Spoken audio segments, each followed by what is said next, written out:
My name is Larry. I developed the AMP coil. I'm also the inventor of the element. And it's sentientlight.com is where we have the element. And I want to recognize Tiverton Audio because they helped engineer the manufacturing side of it, which is pretty ingenious. Anyway, what we have is, because I invented the AMP coil, I know how I could improve on it and basically do the element, which is a far greater product than the AMP coil.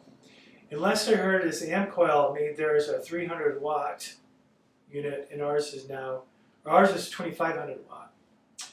It's adjustable. It doesn't have to go that high, but it can be anything in between 0 and about 1800 watt, basically.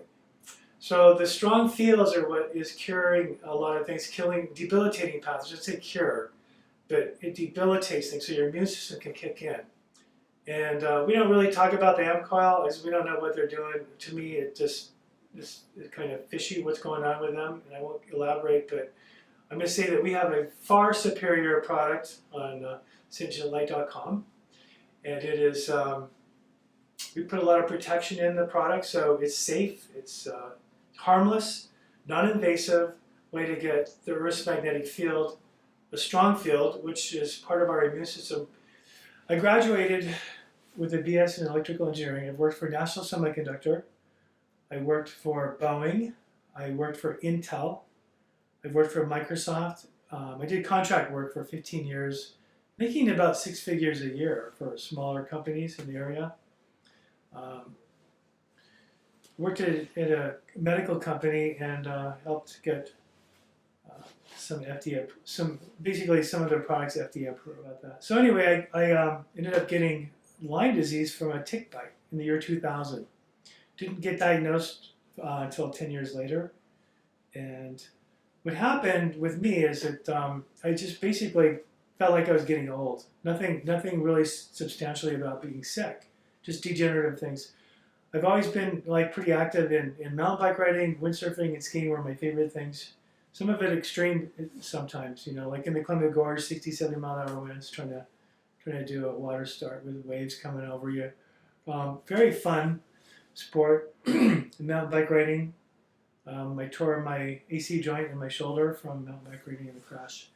And now it's getting better from all that I've learned. So anyway, all that I've learned about my career and getting Lyme is that I can combine all that knowledge that I've learned from for instance, I used dark field microscopy. I could see submicron channel lengths. Of course, much smaller than that, we had to use a scanning electron microscope. But the fact that we had optical microscopes looking at micron-sized channel lengths, 35 years ago, you'd think that something would be improved there. But now I've talked to, I'm going to digress a little bit, I've talked to people in biology and even labs, people that worked in labs today. Apparently they can't see the things I could see 35 years ago. But they can do nanotechnology. This is my issue with this whole medical industry, is they can do nanotechnology, but they can't see something that's 1,000 times bigger.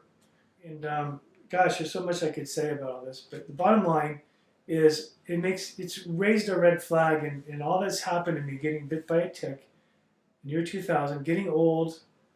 And so lucky I got found out that I got a Lyme test from the Lyme doctor, ran into a Lyme doctor, got an IGeneX test. It's the only good test you can get because it's a PCR DNA test. Whereas antibody tests are mostly flawed. There's 40% false negative.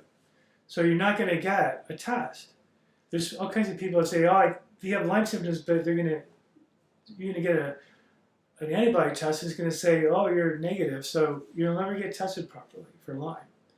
Unless you do an IGeneX PCR, it's a DNA test, and they actually look at the DNA. You can see everything under a microscope, first of all.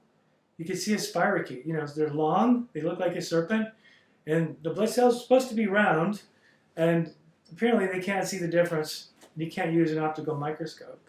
So it just blows my mind that it's so broken, in this age that we live in, when you could just look at live blood and see everything. So I guess what I'm saying is I discovered a lot of things from doing my own research, doing studies from probably billions of dollars of studies on PubMed.gov, which is National Institute of Health run website, amongst a whole bunch of things that they're doing and funding. So getting bit in the year 2000, getting discovered in 2010, took 3.5 years of antibiotics, which totally failed me, destroyed my immune system. Yeah, I herxed. I had a Herxheimer reaction from the die-off, but basically made the bug stronger and made my gut immune system weaker. So I was going to die, and so I ended up in the hospital and got a few IV, antibiotics for other stuff, mostly hospital infections, which is another whole chapter in a book. So what's going on now with me is I can go skiing now. I'm pretty much highly functional. I'm working out. I can grow muscle mass faster than before the tick bite.